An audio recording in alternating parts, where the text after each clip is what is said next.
Anti narcotics force نے 10 April سے 16 April کے دوران 36 ملک گیر کارروائیوں میں 6,765 کلو منشیات برآمد کر لی۔ کارروائیوں میں خاتون سمیت 29 ملزمان کو گرفتار کیا، جبکہ 15 گاڑیاں بھی قبضے میں لے لی۔ بلوچستان نے 7 کارروائیوں میں 4,743 کلو منشیات برآمد کر کے 6 ملزمان کو گرفتار کیا، جبکہ 4 گاڑیاں بھی قبضے میں لے لی۔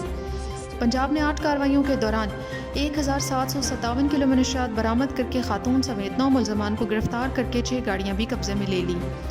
خیبر پختونخوا نے 9 کارروائیوں کے دوران 149 کلو منشیات برآمد کر کے 4 ملزمان کو گرفتار کیا اور 1 گاڑی بھی قبضے میں لے لی۔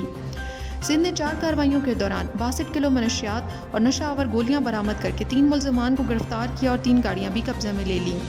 راولپنڈی نے 8 کارروائیوں کے دوران 54 کلو منشیات اور نشہ آور گولیاں برآمد کر کے 7 ملزمان کو گرفتار کر کے 1 گاڑی بھی قبضے میں لے لی۔